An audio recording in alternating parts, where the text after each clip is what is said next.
Your task, Roman, and do not forget it, will be to govern the peoples of the world in your empire. These will be your arts, and to impose a settled pattern upon peace. To pardon the defeated, and war down the proud.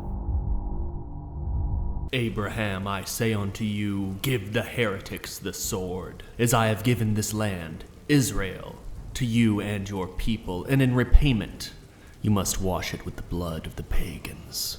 This holy land belongs to only one people, those people who worship the one true God. Hey, no problem, big guy. We will forever attach this land to our God and religion and ethnic group, and this will certainly not continually be an issue until the end of time. Also, I want my children to wear comically small hats.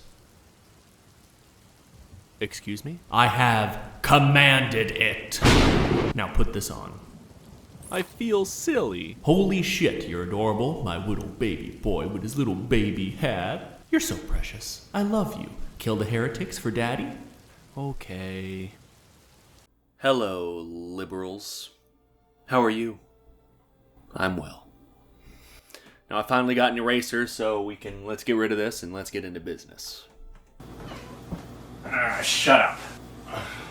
In part 1 of this series, when I talked about the Celtic and Germanic peoples, I would, too often, refer to these people as my ancestors. The intention of that was to show that I'm not handling any of these ancient peoples with kid gloves. I'm going to be tough but fair. However, instead of it seeming like I was establishing the fact that I was going to be tough but fair in this series, I mostly just looked really racist.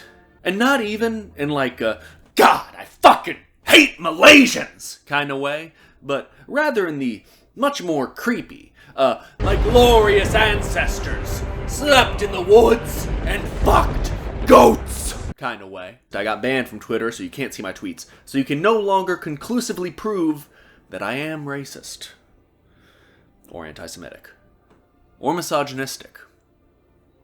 I'm pretty homophobic, though. The long and short of the Roman perception on the Jewish people was, the Jews belong to a dark and repulsive force. One knows how numerous this clique is, how they stick together, and what power they exercise through their unions.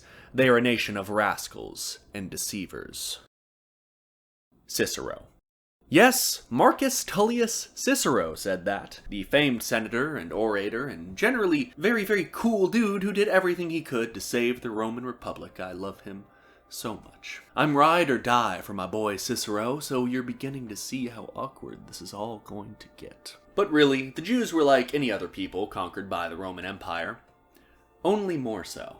They are exceptional in that being a part of the Roman Empire was, sort of against their religion. In history classes across the whole of America, it is often said that part of the reason for the success of the Roman Empire was that they allowed for all the peoples they conquered to practice religious freedom, just like America. Because everything in every history class all across America has to come back to the main character of the universe, America. It's sort of like me and Doom Eternal, yet somehow even more insufferable. Unfortunately for our very, very stupid, Dorito-fingered, diabetic, bullet-ridden, plastic-brained American children, that is a half-truth. You could worship your gods by all means, but you will worship the emperor as a god. So the Romans allowed for religious freedom, provided you didn't mind adding another god to your pantheon. That is religious freedom with an asterisk. Alright, so welcome to the Empire. This is your orientation, so tell us about your gods. Well, we only have one. Really? Wow, you are primitive, but it doesn't matter. We've got a whole heap of gods. You can take whichever you want. Bacchus is my favorite. We got him from the Greeks. He's the god of wine and partying and all that stuff. He's fun. We're fun. We like to have fun here, as long as you pay your taxes. So what's your god like? He does not tolerate the worship of pagan idols, and he is the Lord of all creation. We do not want your gods, as they are deceptions of Satan. Alright, that's a lot of weird stuff you're saying right now. Listen, just pay your taxes and put this statue of the Emperor in your temple, do some sacrifices every now and then, and yeah, we'll be good. If that fucking statue even touches the hands of the children of Abraham, I will burn your pagan empire to the ground. What's your arm length? And height? Why are you asking? Oh, no reason. In this video, we're going to talk about a problem. A pretty big problem. It's called the government. The word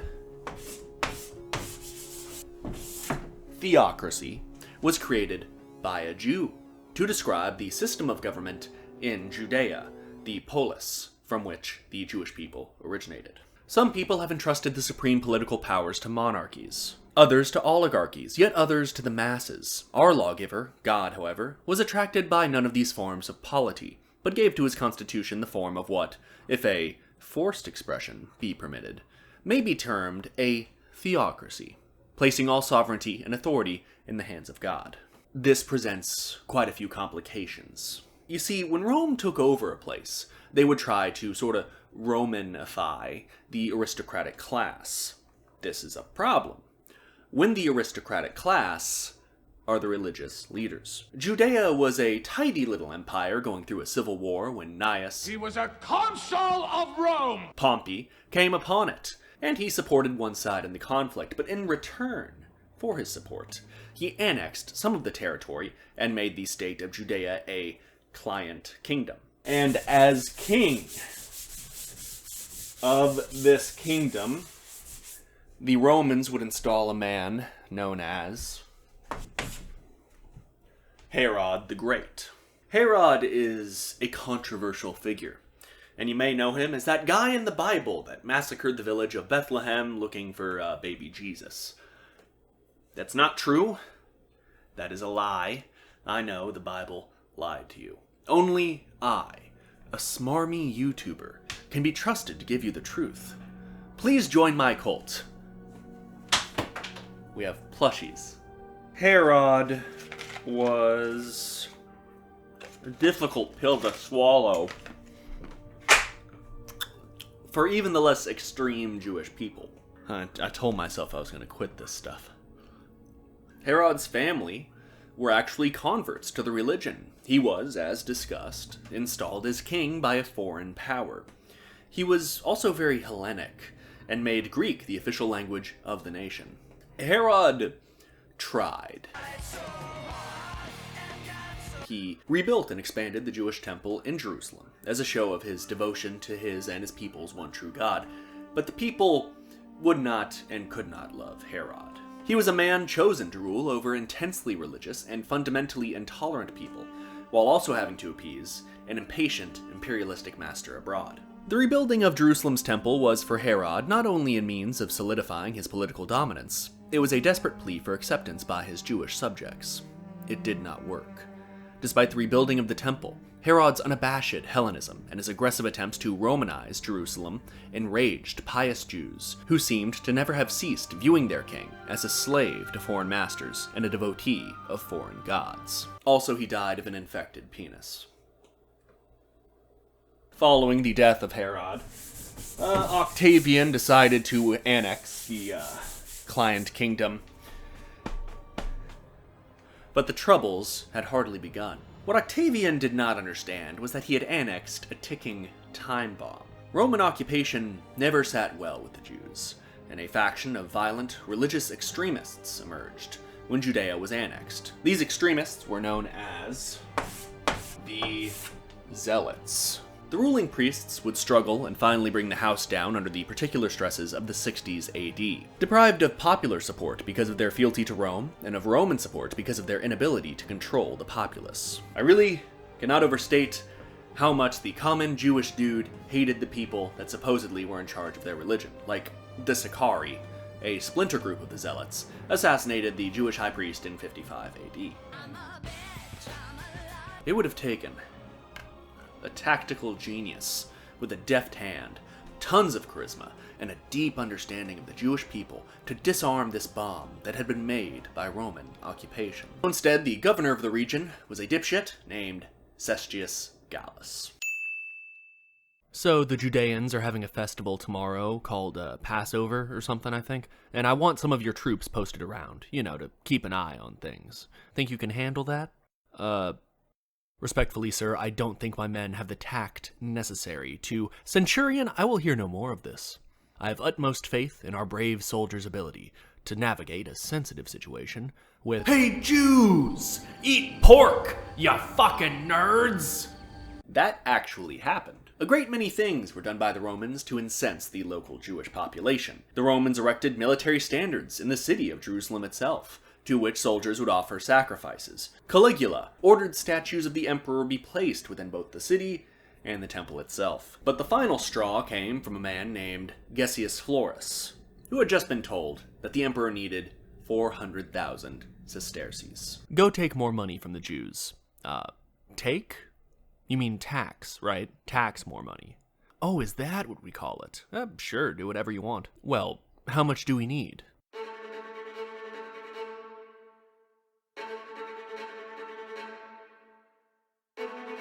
One shitload.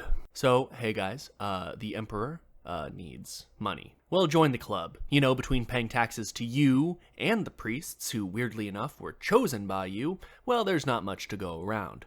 Oh, come on, man, don't be like that. I only need one shitload of money. Have you checked your couch cushions? We don't have it. Well, what about that temple in Jerusalem? The temple in Jerusalem? The only temple we have. The singular place in our religion where we make sacrifices to our God and which is filled with our priceless artifacts. Sure. The temple filled with priceless artifacts that have been in our people's possession for generations. You're asking us to give those to you so you can melt them down for silver. What? No. Don't be ridiculous. I'm not asking. So the Jews murdered a small contingent of legionnaires posted in Judea, which resulted in Cestius Gallus, aforementioned dipshit, marching into Judea with 30,000 men, and promptly escaping after losing over 15% of them.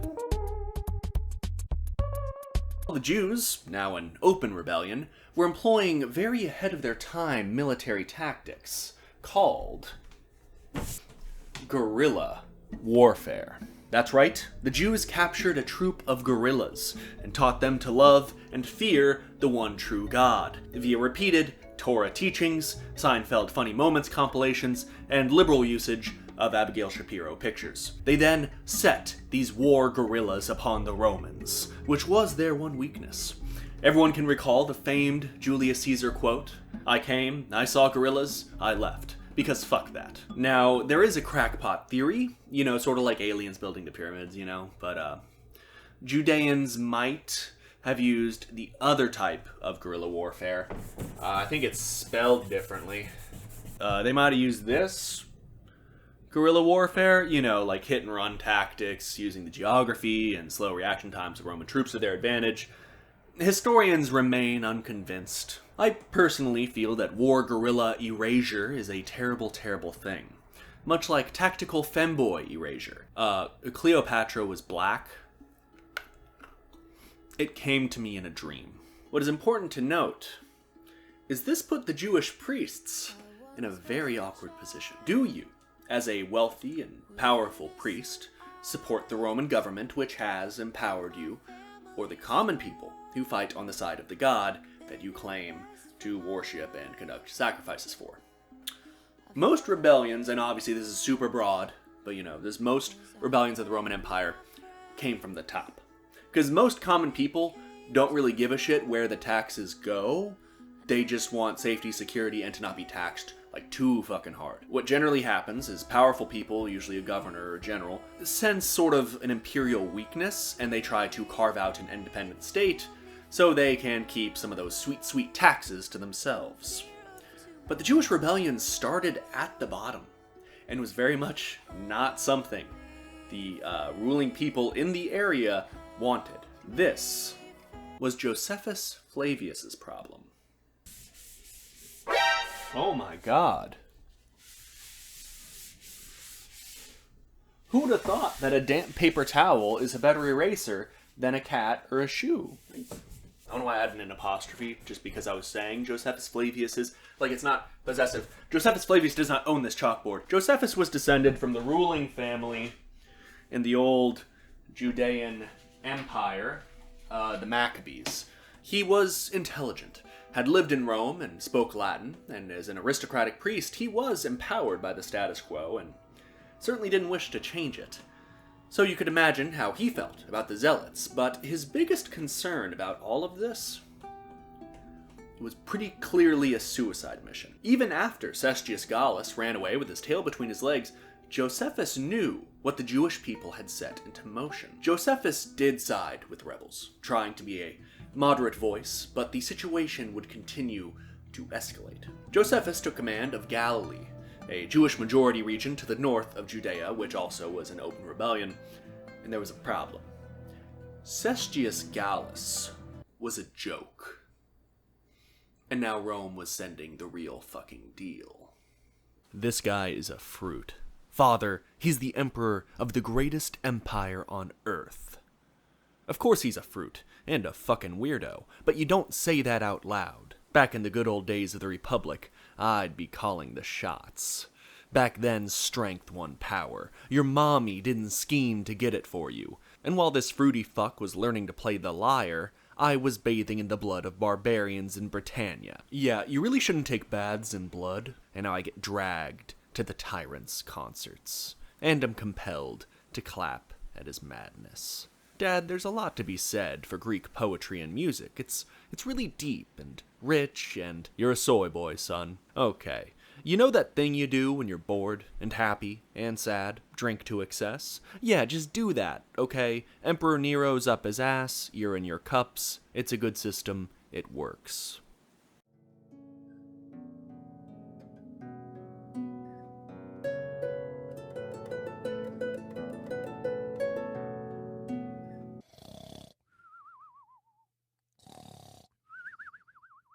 Is Vespasian sleeping? No, Imperator. He's just resting his eyes. He's doing the me cartoon sleeping sound. Vespasian was a legendary but disgraced general in Greece when Judea rose up in rebellion, after having fallen asleep at one of Nero's concerts. But Nero, paranoid as ever and desperately short on funding, which is part of the reason he was trying to wring every drop out of the generally very wealthy East, called upon Vespasian to raise legions and march into Judea and put down the rebellion. Once there, Vespasian ravaged the flat and scarcely defended region of Galilee, hoping to destroy the morale of the Jewish rebels. And it is here, in the town of Jotapata, which, listen, I'm sure I've mispronounced a lot of things. This might shock you. I'm not Semitic, and did not live in the 1st century AD. So, but I can tell that I'm aggressively mispronouncing this one. But it's spelled like this: Jotapata. Hakuna Matata. Fucking makes me want to sing a song that'll get me robbed. I played 5 seconds of a Kanye West song in my most viewed videos. 2 million views. I didn't get a cent. Buy the fucking stuffed animal, you son of a bitch. It is here, in Jotapata, that Vespasian and Josephus first came into conflict, as a days-long assault on the walls of the town began, and Josephus attempted to lead a strong defense as commander of the defending forces. Josephus was, naturally, scared shitless, and was not optimistic about the prospects of a group of angry rebels facing off against the Roman war machine. He even said that God told him their city would fall on the 47th day. Vespasian, of course, showed the Jewish rebels that famous Roman mercy, in that Josephus says he saw a man's head be taken clean off by a rock, and a pregnant woman was thrown 100 yards by a Roman missile. The siege was brutal and long. The Romans would whip out the battering ram, and the Jews would throw linens at the gate from above, deadening its impact. The Romans would form into the testudo formation to be nearly impenetrable, and the Jews would throw hot oil which seeped through their shield cracks. But the horror ended on the 47th day, when Titus snuck through a breach in the wall with some men, while the guards were asleep, and began the massacring of all Jews, rebel or otherwise. Josephus hid with around 40 of his fellow rebels and managed to hide for 2 additional days from the Romans, until... The Romans have discovered us! But how? Alright. Promise you won't be mad? No. I went to get snacks. You got snacks for yourself. Well, actually, I got snacks for us.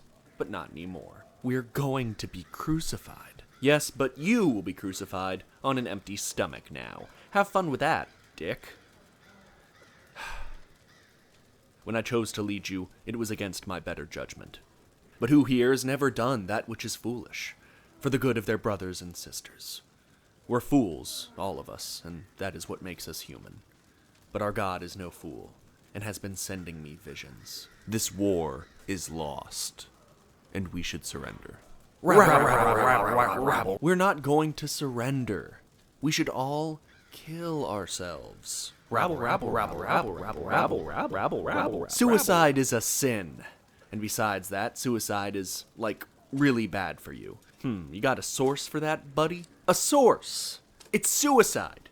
It kills you! Oh, well, some of us believe in science. What if we all killed each other? Every third man kills the next third man.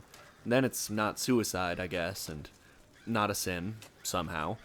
We've lost. That's plain enough to see. Rabble. 1 hour later. Josephus, it was an honor defending this city with you, and I'm sorry about the snacks. Do you think we've done the right thing? Will God be... I'm not going to kill you, Simon. What? After all this? After all that we've done, all this blood these past few months, and it's over. Just like that, Simon. It was over before it even started. This pact that Josephus supposedly made up on the spot just so happened to have Josephus be among the last 2 people remaining. Whether or not that was his plan, we'll never know. It is remarkable to me that I have yet to explain the Roman Triumph. The Roman Triumph was a parade reserved for Roman generals who added territory to the empire or republic. These were awesome affairs.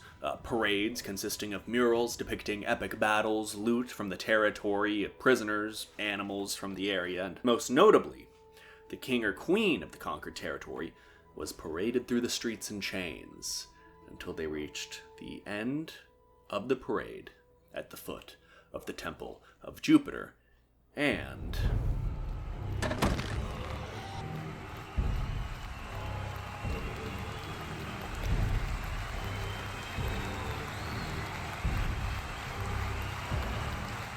The triumph in the time of the Roman Republic was the height of any Roman's political career.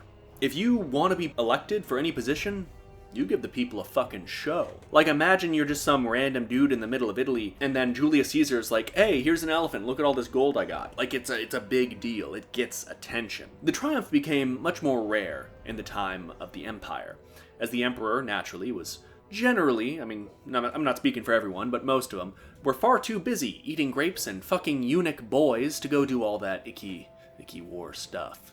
And of course, the emperor would certainly not wish to celebrate the achievements of one of his generals in such an ostentatious fashion, lest he be deposed by a newly popular figure.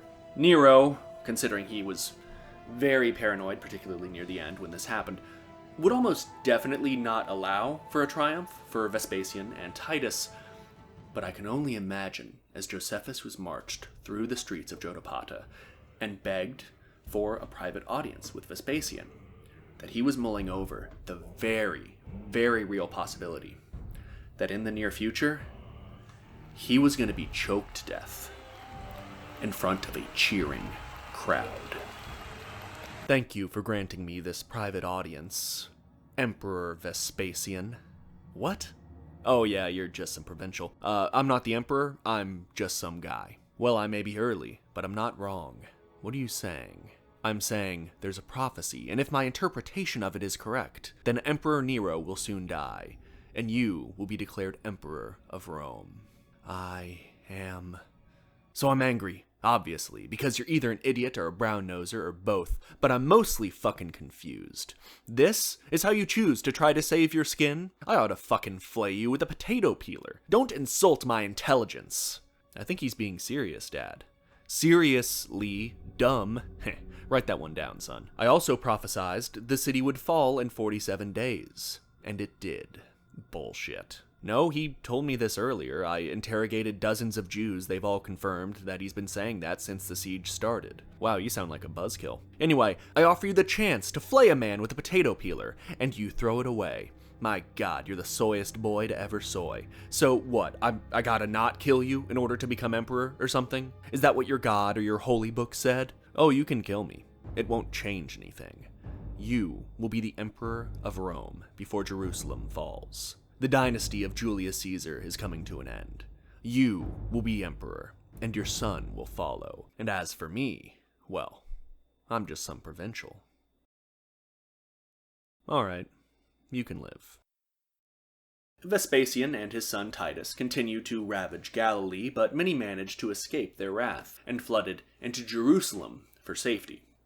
Jerusalem itself was in absolute fucking chaos, as refugees flooded in, and the moderate priest faction and the more extreme zealot faction were in constant conflict. According to Josephus, death, famine, and even cannibalism was rampant. Jerusalem was heavily fortified, standing high on a plateau with 3 thick walls protecting the city, but it was a city eating itself. I'm reminded of the last 2 Jewish men in Afghanistan who were arrested by the Taliban and then got released from prison because their endless bickering irritated the fuck out of the guards.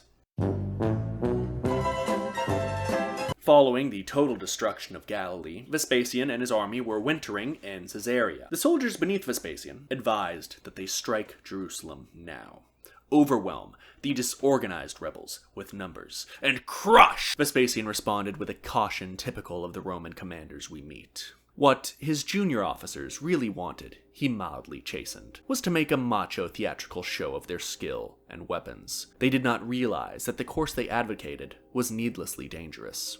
As long as the inhabitants of Jerusalem were preoccupied with their bloody civil war, they were not forging weapons and armor, strengthening their walls, or training their army. They were not becoming a stronger enemy, but a weaker one. But while Vespasian waited for those in Jerusalem to tear each other apart, Romans began to do the same to each other. To summarize briefly, Nero had killed himself after being trapped in his villa by an angry mob, and if you wouldn't mind me quoting The Prince by Machiavelli, a guidebook on how to properly rule, generally speaking, killing yourself is a bad political move. Nero was the final emperor in the first dynasty to rule the Roman Empire. The dynasty founded, sort of, by Julius Caesar himself. Now, Julius Caesar's a big deal. I don't know if you know your Roman history. This was the end of the Julio-Claudian dynasty. Chaos erupted through the empire as various generals made claim to be emperor, resulting in this year, 69 AD, being called A brawl is surely brewing. Very short life expectancy for Roman emperors that year. It's generally a pretty hazardous occupation. I do not recommend becoming a Roman emperor. You'll get yourself some femboys. But a lot of things are going to be penetrating you too. Praetorian Guard swords, mostly. Josephus's prophecy also seemed to be coming true, as Vespasian ended up sort of being the strongest claimant. He came from a very powerful position here. He had allies in the east, very powerful allies in the east, and many legions already under his command. I can't press my claim if I stay here, Titus.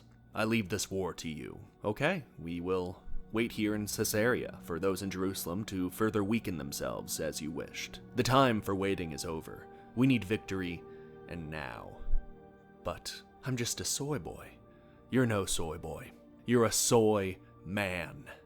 And my soy son. What are you saying? I'm saying our position is tenuous, and our very lives are at risk now. Storm the city, and show them no mercy.